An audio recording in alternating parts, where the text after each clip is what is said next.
Okay, listen up. If you're a woman who's been told to just skip breakfast to burn more fat, or maybe you're grinding through endless boot camp classes and you're just not seeing the results you want, this is for you. We are about to uncover a physiological truth that could literally change everything you thought you knew about training. This quote from the incredible exercise physiologist Dr. Stacy Sims just says it all, doesn't it? For half a century, the default human subject in exercise science was a man, and the unique hormonal reality of the female body, well, it was mostly just ignored. The thinking was basically, hey, what works for men will work for women, we'll just shrink it down. And that assumption, well, it wasn't just wrong, it's been setting millions of women up for frustration and failure. So, what does happen? What happens when we finally start aligning our training with female physiology instead of constantly fighting against it? I'll tell you what happens. The results can be absolutely transformative. We're going to break down the science of it and build a whole new protocol from the ground up, one that's designed to work with your body, not against it. All right, let's dive in. First, we need to put a name to the core problem. We're calling it the small man mistake. And look, this isn't some minor oversight. This is a 50-year-old foundational flaw that has shaped pretty much every piece of fitness advice women have ever received.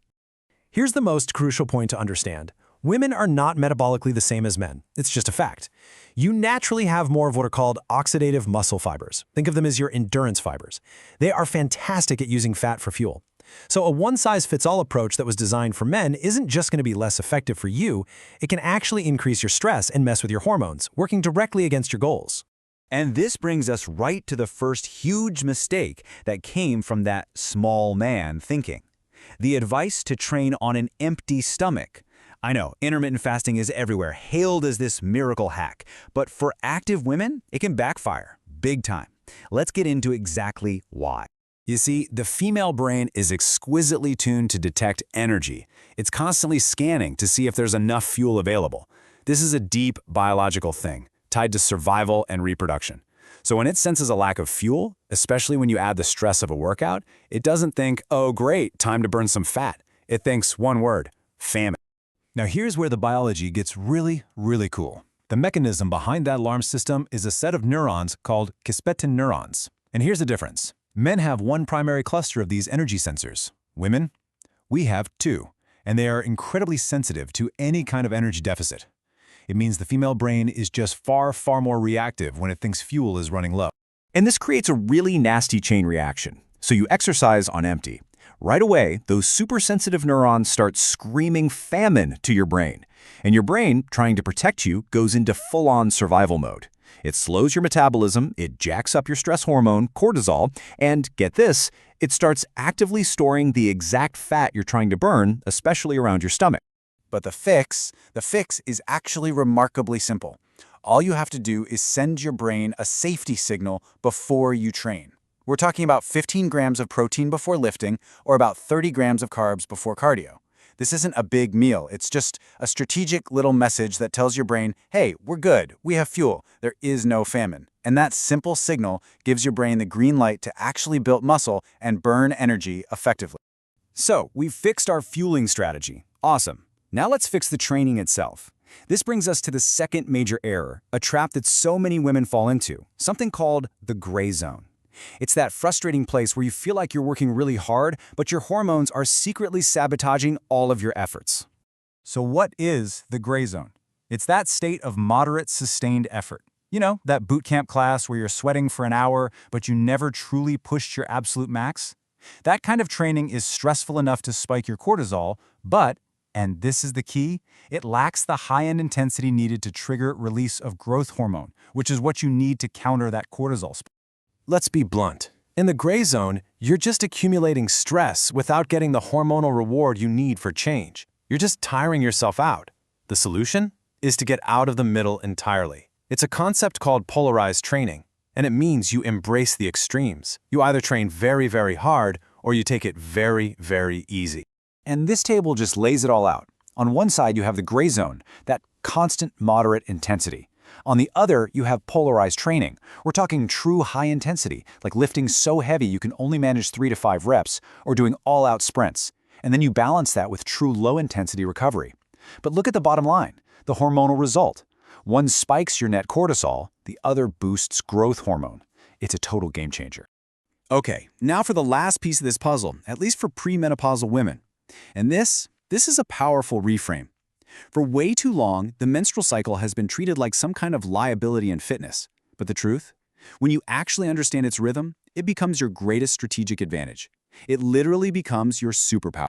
Your cycle basically creates two completely different physiological states. The first half, the low hormone phase, is when you are physiologically more resilient. You can actually handle stress better, you recover faster, you're kind of like a man, hormonally speaking. This is your time to go for it, to push for personal records. But in the second half, the high hormone phase, your body enters a higher stress state. It's more primed to break tissue down, not build it up.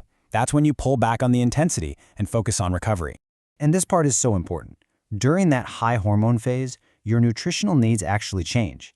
Because your body is primed to break down tissue, you actually need more carbs and more protein just to maintain the muscle you have. So fighting your body here by cutting calories is the worst thing you can do. Now I need to talk directly to the women over 40, because the rules of the game, they change dramatically during perimenopause and menopause. And this requires a very specific and urgent and frankly, a non-negotiable shift in how you train. See, unlike for men, whose hormones tend to decline in a slow, steady line, the female aging process is, well, it's much more abrupt. It's not a gentle slope at all. It really is a physiological cliff, and it happens right around the onset of menopause. The rapid decline in estrogen, a hormone that was so critical for building muscle and keeping your bones strong, it changes everything.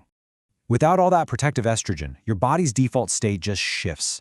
It develops something called anabolic resistance, which basically means it gets way harder to build and keep muscle.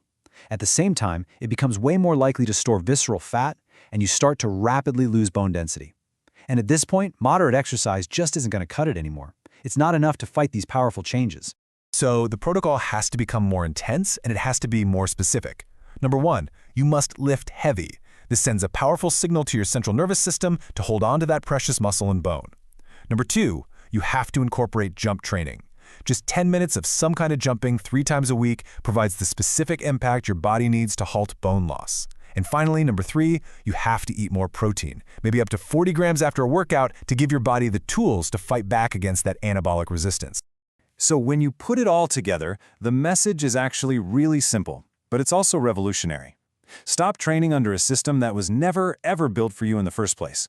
Start working with your amazing physiology, from your brain's fuel sensors all the way to the rhythm of your cycle. You need to fuel your body, you need to lift heavy things, and you need to embrace a smarter way to build strength that will last a lifetime. The science is here. The protocols are clear. So the only real question left is the one you see on the screen. Are you ready to stop training like a man? Because your answer to that question is going to determine everything about the very next workout you do.